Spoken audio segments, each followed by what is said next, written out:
It's my honor to introduce another Nehiao brother from my territory, Grand Chief Wilton Littlechild.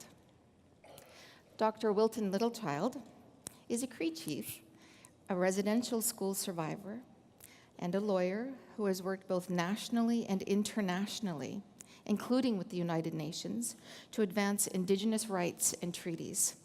He has also, through leadership with the Truth and Reconciliation Commission, raised awareness of former Canadian policies that decimated the livelihood of culture of Indigenous Canadians. Chief Littlechild was a member of the 1977 Indigenous delegation to the UN and worked on the UN Declaration on the Rights of Indigenous Peoples. He organized within the UN to increase Indigenous input in the economic and social issues the UN tackles. In the 1980s, he worked on the lawsuit to prevent patriation of the Canadian Constitution until the Aboriginal and treaty rights were protected, and in more recent years, he has been a regional and international chief on Treaties 6, my own, 7, and 8. In addition to his ongoing work with the Truth and Reconciliation Commission, he's continued to run his own law firm in Ermineskin, Alberta, and maintains his commitment to sport. He has been inducted into 7 sports halls of fame. He has been awarded the Order of Canada in 1993. The Canadian government also awarded Chief Littlechild the Canada 125 Medal, and he is a 2015 laureate of the Inspire Awards and was recently honored with the Alberta Award of Excellence. Ladies and gentlemen, Chief Littlechild.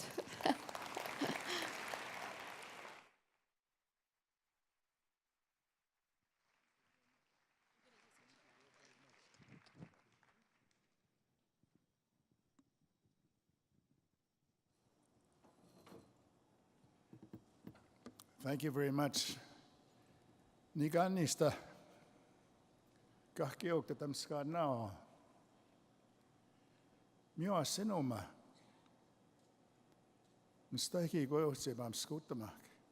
Ino mamtenetskan.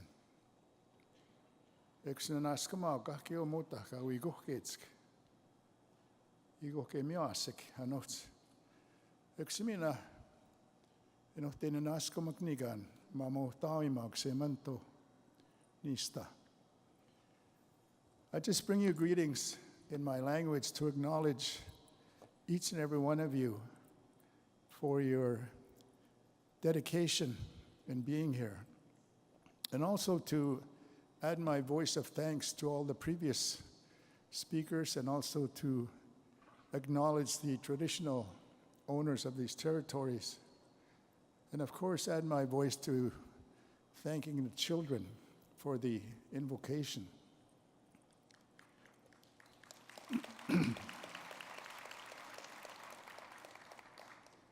I'm going to sit down in a moment here because of an old nagging injury. But before I do, I wanted to thank a very special friend for the invitation to join you here today. Some time ago, I got a phone call from Diane Longboat, longtime friend of mine. And she said, Willie, we're going to have a gathering in Toronto. We're inviting the whole world. It's a parliament of the world's religions, and we're going to talk about inclusion and the power of love and reconciliation.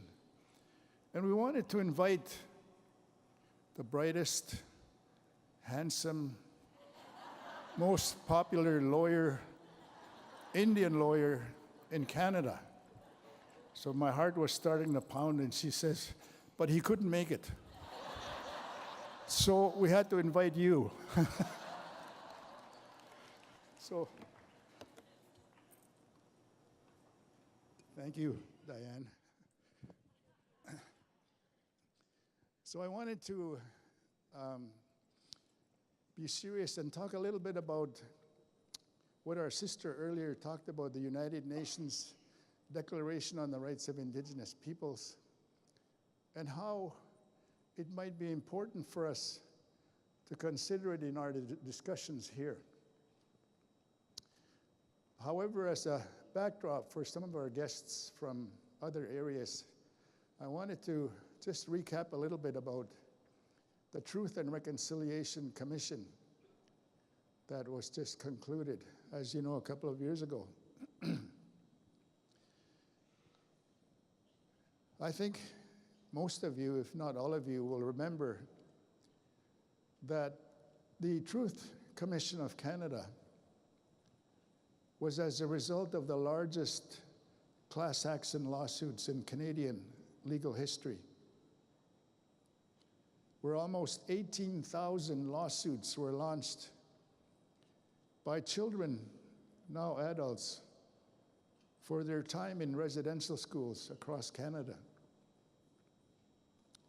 But the judges, in their wisdom, decided maybe we should try and settle this out of court because of the numbers involved.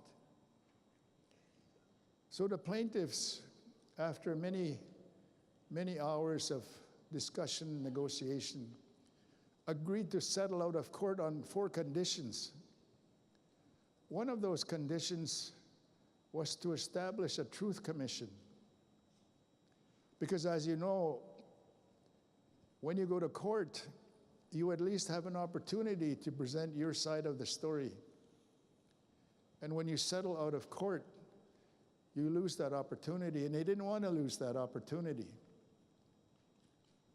Because this story has been couched as the darkest, saddest, most unknown chapter in Canadian history, the residential school story. So they felt, we don't want to lose that opportunity to tell our side of the story. So they literally demanded a Truth Commission.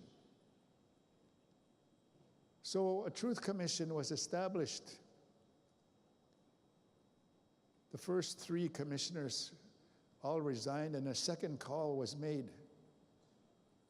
And I was asked if I would consider sitting on a commission, and of course I said no, I didn't. I was too busy, I was already working hard at home and so on, all these excuses. I didn't really realize why I didn't want to do it until the first public meeting we had. So to quickly recap the history, you'll remember that the courts ordered us to do 7 national events and also to have public and private hearings. So to start our new beginning of the Truth Commission, we asked Her Excellency Governor General Michael Jean at the time to host us at Rideau Hall so that we could launch officially the Truth Commission. And at that time, we also asked the survivors of this history, how should we go about our work? And in their wisdom, they told us, make sure that you have a safe setting before you ask someone to come and tell you their story. Because some people told us, I've been hiding this story for 50 years, 60 years.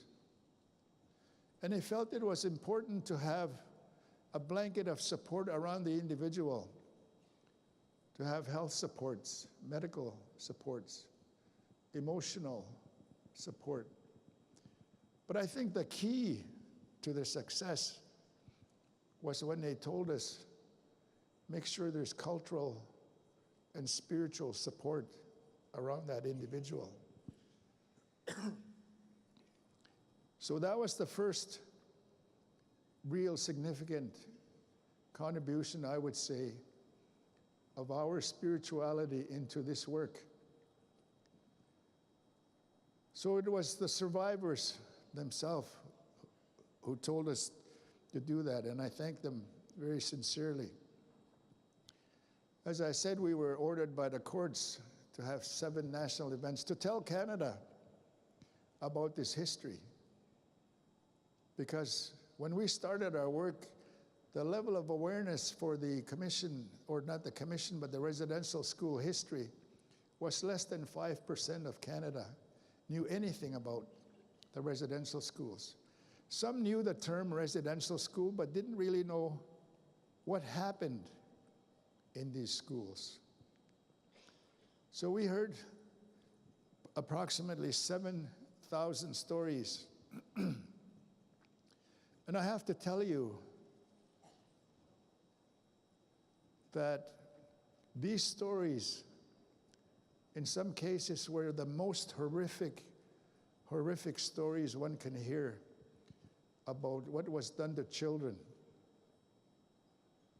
The abuse, the physical abuse, the mental abuse, cultural abuse, spiritual abuse, and worst of all, sexual abuse. So we heard these stories and asked some if they would be willing to share their story so that Canada, and indeed the world, would know what happened in residential schools. Some said yes, others said no. It hurts me too much. I haven't even told my family my story. I haven't told my children. So please keep it private. But in the main, most people said yes, tell the world about this story. Another instruction from the elders, the survivors, was because there's 7 national events, maybe we should focus on the 7 sacred teachings as a theme for each of the gatherings. So the first one was about respect, the teaching of respect. And you know, when you look at these teachings, these sacred teachings, they're not only Indigenous teachings, they're actually universal teachings. So respect and courage were the first 2. And I think, for me, when I think back a couple of years now, when we were in Halifax to talk about the theme being love, I think that's where we turned the corner in this country. Because many times we heard people say, I hate myself. I hate the skin that's brown. I hate being Indian. And I thought, when we were going to talk about love, this would be the most difficult hearings. But I'm so happy to be proven so wrong, because one brave soul came in front of us and she said, you know, I've been on a healing journey. And today, I can look myself in a mirror and say to myself, I love you. I couldn't do that before, she said. I couldn't even tell my spouse, my partner, I love you. Hardest of all, I couldn't even tell my children, my grandchildren, I love you. So when she said that, others started coming forward and talking about one of your discussion items here, the power of love. The power of love. Then there was reconciliation, and a friend of mine said, you know what, Willie, I've been working on reconciliation for 10 years now. And I said, way to go. His name was Ray. I said, way to go, Raymond. And he said, no, Willie. Today was the first time I realized that reconciliation begins with me. He said, it begins with me. And I thought, wow, that's a powerful message in and of itself. He went on to say that I need to reconcile with our Creator, the Great Spirit, or God, however you acknowledge our Creator. Then I can go and reconcile with my family. And when I've done that, then I can reconcile with my community and our neighbors next door. I'm always blessed, I say, because one of the next door neighbors for me where I live is a city that's often what I say the most mispronounced city in Canada. People call it Wetaskiwin. Anybody know where Wetaskiwin is? It's in Alberta. It's right by my reserve, but it's actually Wetaskiwin. Wetaskiwin. Wetaskiwin is a Cree word. It means having good relations. And that's what reconciliation is about. So we went on this journey. We asked people of outstanding stature in Canada to be honorary witnesses. Someone needs to carry this story on. And we asked people if they would be willing. Former prime ministers, governor generals, lieutenant governors, successful business people, athletes have come forward and said, we will carry the story on. So, early part of our work, we documented stories about how children were rounded up in September. They used to call September the crying month because people, that's what they remembered about September, was crying, children crying, because that's when they were taken from the parents. I remember one story of a couple of a brother and sister. They said how happy and excited they were. They're going to go on this plane ride. So their parents paddled over to this float plane. They were put on a float plane and they flew to Ottawa. Never been to a city, so they overnighted there, got put on a train for 3 days to Edmonton. Edmonton, they were put on another plane to go north to Aklavik, Inuvik. So when they look back, they said, you know, that's 2,500 miles from home. I thought I was bad. I was only 3 miles from home. But the reason I tell you that story is because many children tried to run away from school. We heard many horrific stories of children drowning, trying to cross a river, freezing to death in a wintertime, trying to run away from home. So we write about how children were rounded up, sometimes in cattle trucks. They were put in trucks, trains. So we did a publication on They Came for the Children. We did an interim report to test how serious is Canada about reconciliation. So we made some preliminary calls to action. I should say we called them recommendations at the time. And then we documented these stories that we heard into a publication called The Survivors Speak. Because I remember being told, what makes you think you're going to believe me? I've told my story 5 times, 7 times. Nobody believes me. What makes you think you're going to believe me? So we did a publication in their own words about their story. So then when we were about to do our report, just coincidentally, there had been a study done on words that are used for reports, like conclusion, suggestion, recommendation, all these different words that are used. And there was actually a study done on what's the easiest word to ignore in the report. Recommendation. That's the easiest word. And we've had studies. I remember looking at the justice system here in Canada as a commissioner to look at how many studies have been done on a justice system, I asked myself.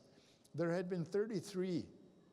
There had been over 3,000 recommendations, and we were still filling up the prisons. So we thought, what we need is not more recommendations. We had the Royal Commission report, 400 and some recommendations. What we need now is action. And not too many calls to action.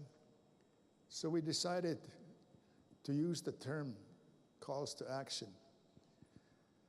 And it's important now to reflect back on that and how important that little difference has made. We're not ordered by the court to report on the missing children, but we did because we kept hearing about children that never came home. As I said, there's a picture in my mind. It's etched in my mind of 4 little boys huddled together, frozen to death. So we wrote about the missing children. When we finished our work, it was 4,300 children. We identified how they died, where they died, where they're buried, because families didn't know that. They didn't know what happened to their relative. All they remember was he or she being taken away. I remember one woman in tears. She said, "Mr. Commissioner, all I remember about my daughter, my little girl, was I was hanging on to her, and RCMP took one arm, Indian agent took the other one. That's the last time I saw my little girl. Mr. Commissioner, you go find her." So now I'm told it's over 6,000. And it's important for us because in our way, as Elder Jim talked about our way, we have a wake when a person dies. We have prayers, songs. We have a feast. For 4 years, we have a feast every year on the day the person died. This could not be done by families who didn't know where their relative was buried. So we did that part of the report. But then we broke down our report into themes. We started, first of all, with education, because you've heard us say that it was education that got us into this mess. But it's also more importantly, it's education that'll get us out of this mess. So the first part of our report is dedicated to that. Culture and language, and you heard about that already this morning, about the importance. You see, when we looked at the legacy of residential school, we found that 4 elements of our way were severely assaulted by the residential school policy. First of all, it was an assault on our families. It was an assault on our communities. It was an assault on our culture and our languages. And you heard a story this morning about how important language is.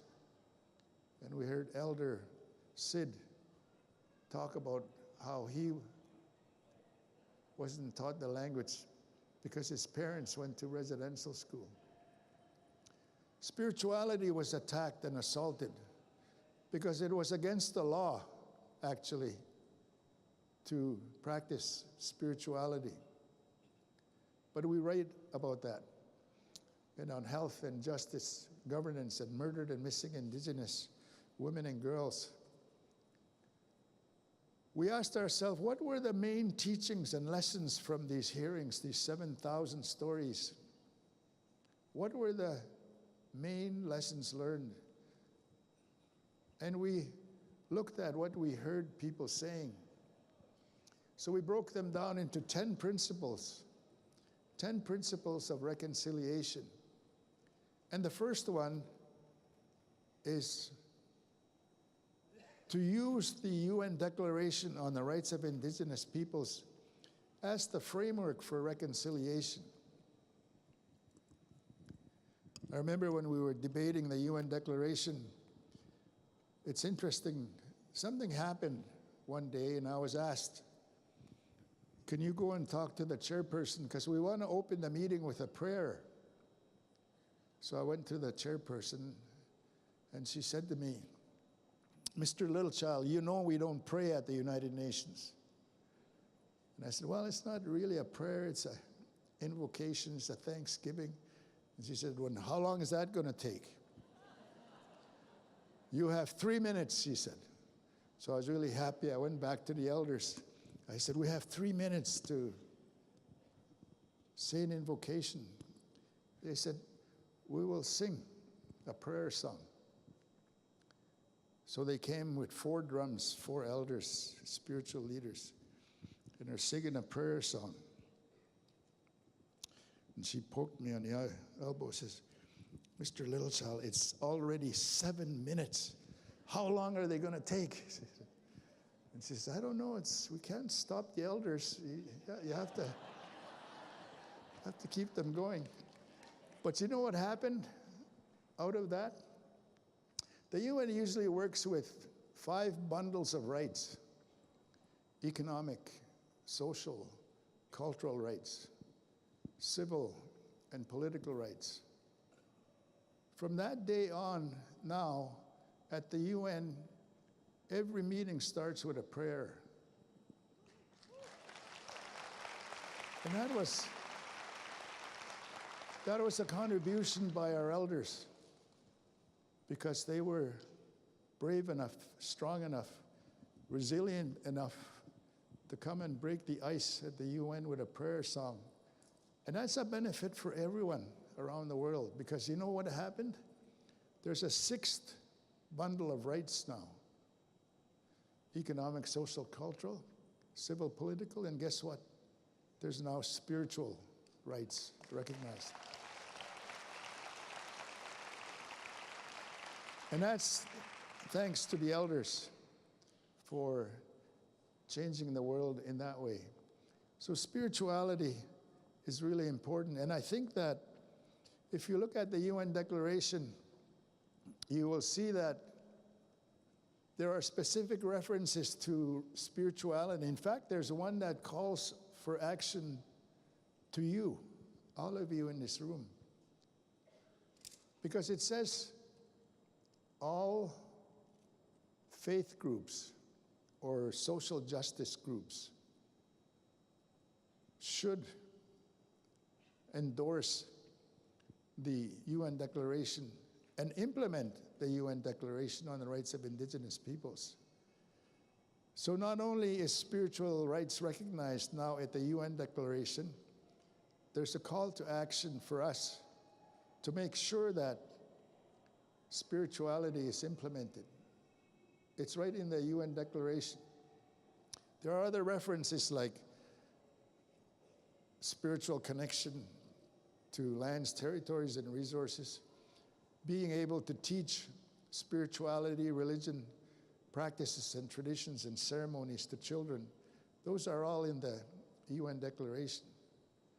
But when you look at the calls to action, there are 16 calls to action on the UN Declaration. For example, all the law schools from now on, all the medical schools, the nursing schools, the journalism schools, the media schools, now have to teach not only the residential school history and the legacy, but treaties and the UN Declaration on the Rights of Indigenous Peoples.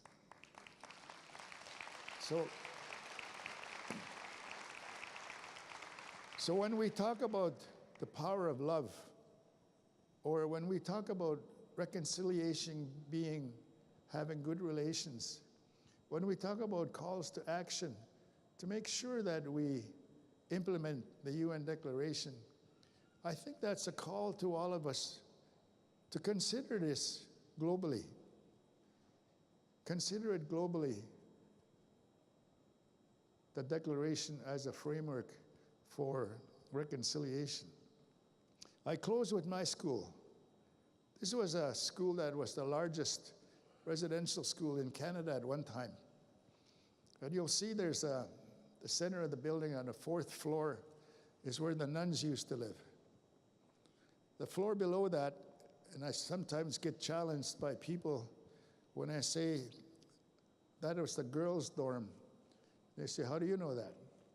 Well, I had 7 sisters actually at that school, and that's where they lived. The floor below that is the classroom block, and then the dining hall below that. The building in the middle is the boys' dorm. There's big boys, medium boys, and little boys. And then there's a potato patch, a black, on the right-hand corner there's a potato patch. Had a lot of potato fights there. But you'll see in the back there's a horse barn, there's a cow barn, there's a chicken coop. It's actually a very self-sufficient. If you were to do this today, you'd get charged for child labor. But anyway, that was my school. It's the same picture, but a different angle, and I'm sorry you can't really see it. But in front of this, there's a fence. People say, I'll get over it. So what, the fence? Well, it's a barbed wire fence, and they say, well, so what? But actually, that was an electric fence. That's in front of that school. You can see the fence, I think, from there. So I think we have an opportunity now to really expand our horizons and use the declaration, use reconciliation, use the power of love, use inclusion, all those thematic discussions you're having here today, so that we can have good relations among all of us going forward. And I thank you very, very much for this opportunity. Hi, hi.